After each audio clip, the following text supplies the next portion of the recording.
आप लोग सभी कैसे हो? आशा करती हूँ सभी अच्छे होंगे। तो आज मैं क्लास 4 का हिंदी सेकेंड लैंग्वेज से क्लास लेने जा रही हूँ। तो फिर है आप लोग का चैप्टर 9 विशेषण। मैं आप लोग को विशेषण पढ़ा रही थी, विशेषण के भेद आप लोग का हो रहा था। तो मैंने आपको विशेषण के दो भेद बता दिए हैं, गुणवाचक विशेषण और संख्यावाचक विशेषण। आज मैं आप लोगों को परिमाणवाचक विशेषण के बारे में बताने जा रही हूँ।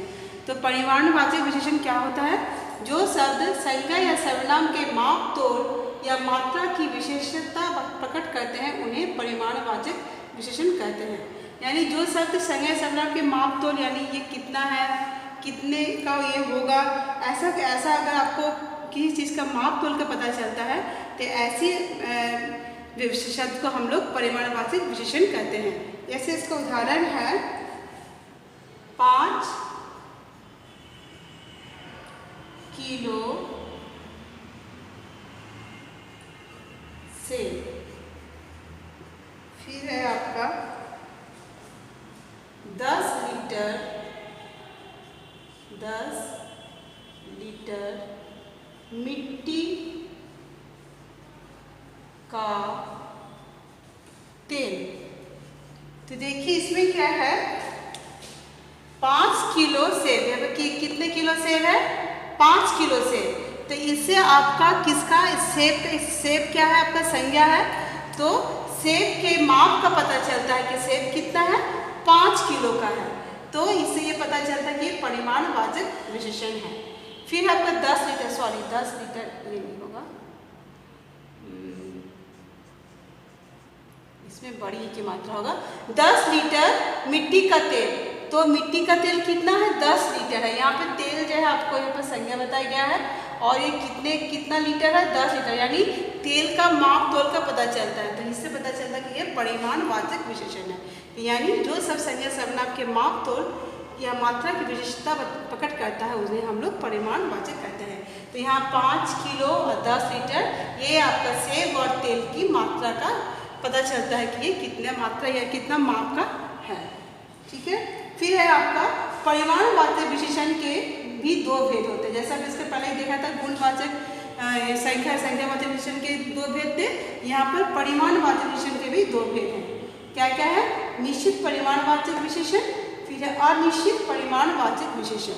तो यहाँ पर निश्चित परिमाणवाचक विशेषण किसे कहते हैं? जो शब्द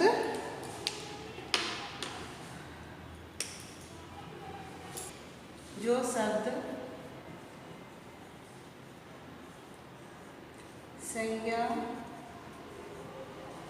या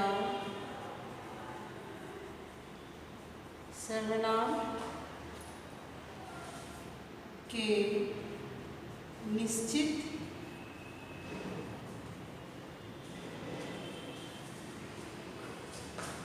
निश्चित माप तोल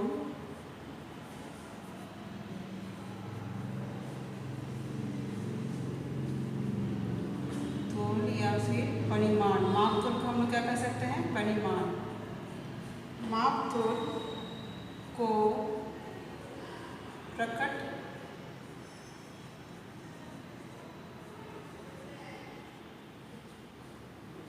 करते हैं उन्हें निश्चित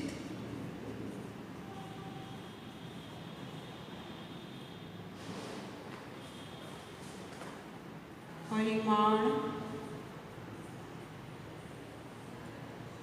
वाचक विशेषण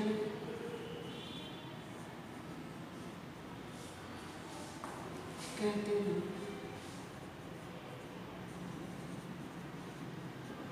तो जो सब संज्ञा या सर्वनाम के निश्चित मापतोल या परिमाण को प्रकट करते हैं उन्हें निश्चित परिमाणवाचक विशेषण, यानी निश्चित जिसका माप पता चले या परिमाण पता चले उसे हम लोग निश्चित परिमाणवाचक विशेषण कहते हैं। जैसे है आपका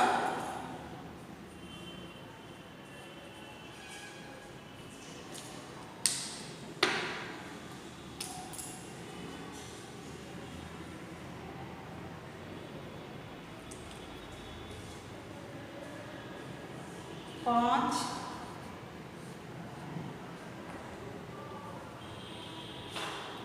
लीटर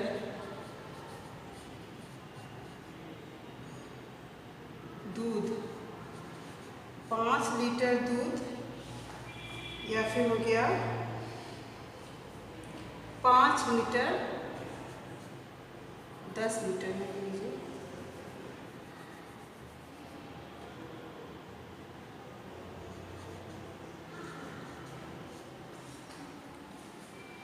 दस किलो आम, ठीक है। यहाँ पे देखिए 5 लीटर दूध, यहाँ पर दूध कितना है 5 लीटर दूध, फिर ठीक है, और फिर 10 किलो आम। तो इसमें क्या होता है निश्चित आपका परिमाण का पता चलता है कि दूध कितना है 5 लीटर, जो कि दूध क्या है यहाँ पर संज्ञा है, और यहाँ पर आम कितने हैं 10 किलो है, यहाँ पर आम संज्ञा है। तो इससे आपका निश्चित परिमाण का पता चलता है, ठीक है। यहाँ पर जैसे आपके बुक में दिया है 5 किलो सेब और 10 लीटर मिट्टी का तेल, ये आपका निश्चित परिमाणवाची विशेषण है। तो ये आप लोग परिमाणवाची विशेषण का भी उदाहरण लिख सकते हैं, ठीक है। और ये आपका है निश्चित परिमाणवाची विशेषण के उदाहरण। फिर है आपका अनिश्चित परिमाणवाचक विशेषण। इसका यह है कि जिस विशेषण संज्ञा या सर्वनाम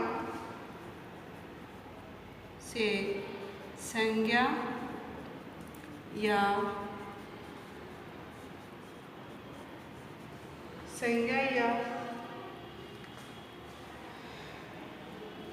सर्वनाम की निश्चित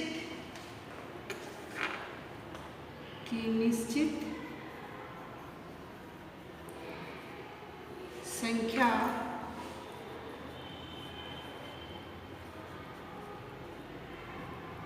का बोध ना हो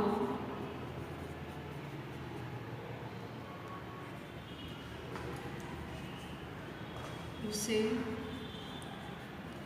अनिश्चित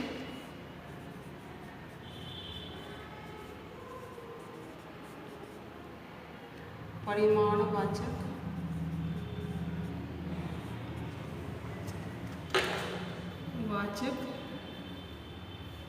विशेषण कहते हैं। तो क्या है ये, जिस विशेषण से संज्ञा या सर्वनाम की निश्चित संख्या का बोध ना हो, जिससे आपको निश्चित संख्या का बोध ना हो, उससे हम लोग अनिश्चित परिमाणवाचक विशेषण कहते हैं। जैसे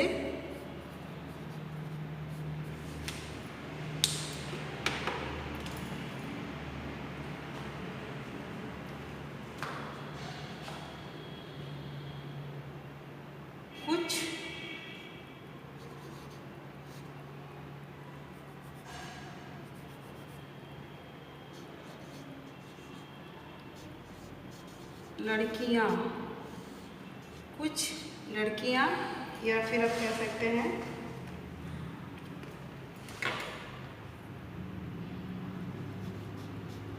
थोड़े चावल, ठीक है।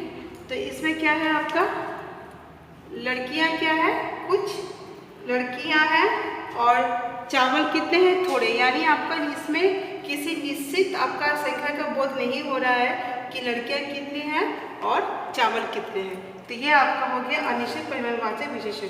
फिर है आपका अंतिम जो है आपका 4 नंबर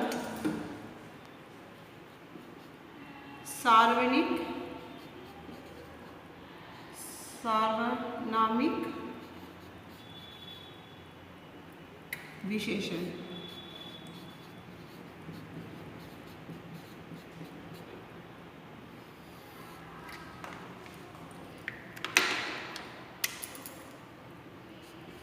जिस संज्ञा से विशेषण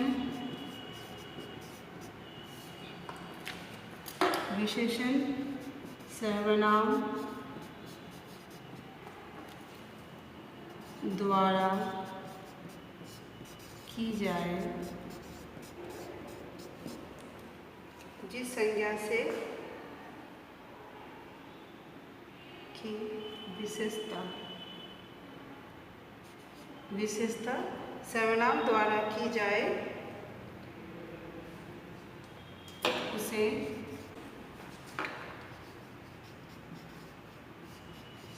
सर्वनामिक विशेषण कहते हैं। विशेषण या फिर आप सांकेतिक भी कह सकते हैं, या सांकेतिक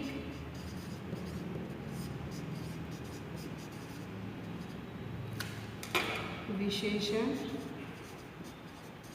कहते हैं।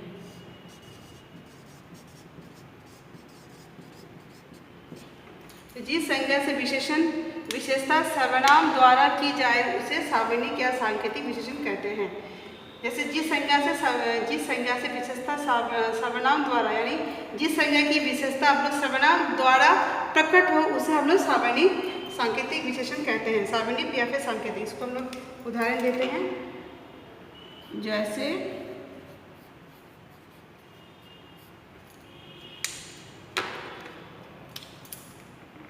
यह लड़का होशियार है। होशियार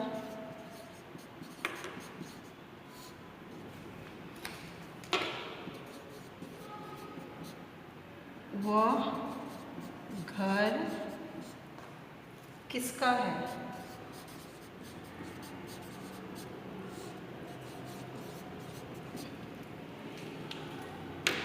देखिए जिस संज्ञा से विशेषता, तो यहाँ पर क्या है, ये क्या है आपका सर्वनाम है और लड़का क्या है, संज्ञा। ठीक है, फिर ये है आपका सर्वनाम और ये है आपका संज्ञा। ठीक है, तो आपका जिस संज्ञा से विशेषता सर्वनाम द्वारा की जाए, यानी यह लड़का, तो ये आपका संज्ञा है, तो किसमें कहा जाएगा कि ये लड़का कौन है, कि यह लड़का होशियार है। वो क्या है, वो होशियार है, लड़का होशियार है। तो आपका इस संज्ञा की विशेषता किसके द्वारा हो रहा है, सर्वनाम के द्वारा, कि ये लड़का कौन है, ये लड़का होशियार है। तो यहाँ पर पता चलता है कि संज्ञा की जो इसमें विशेषता बताई जा रही है वो सर्वनाम के द्वारा। जैसे वह घर किसका है, ये घर संज्ञा है और ये वह सर्वनाम है, तो घर की विशेषता किसके द्वारा बताई जा रही है, सर्वनाम के द्वारा। ठीक है, तो इस तरह से आप लोग ये यहाँ तक मैंने पढ़ा दिया। आशा करते हैं आप लोग को समझ में आ गया है। तो आज की क्लास में यही समाप्त करती हूँ।